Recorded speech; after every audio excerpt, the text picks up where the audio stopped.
Good evening. Tonight we will show examples on how dividing decimals with multiplication works.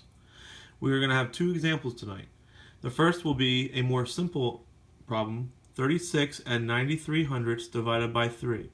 Our second, more difficult problem will be 25 and 40 hundredths divided by 5. First, whenever we have a division problem, we have a dividend and a divisor. In order to solve this more simply, we are going to turn this into a multiplication problem in order to find the missing quotient or answer.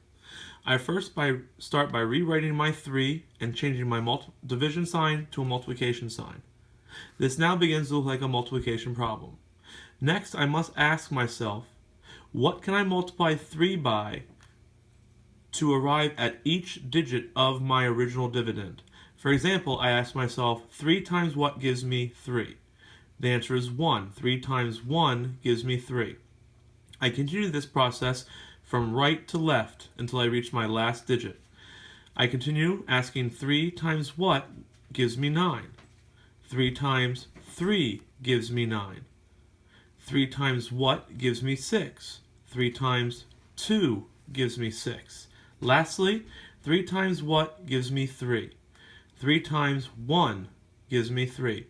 I now have all the digits in my quotient. I must now ask myself, where do I place my decimal in my quotient or answer? I now refer back to page 15 of my notebook, where in Rule 3 for multiplying decimals, which we are now doing because I changed my division into a multiplication problem, I must count the numbers to the right of the decimal in my original problem, and then ensure that my answer or quotient has the same numbers after the decimal. So in my original dividend, 36 and 93 hundredths, I have two digits, the 9 and the 3, to the right of the decimal. I now look at my quotient, and I count 1, 2 numbers, and place my decimal between the 2 and the 3. I now ensure that I have tenths and tenths, hundredths and hundredths in my dividend and quotient. My answer is now finished. My original or my final answer is 12 and 31 hundredths.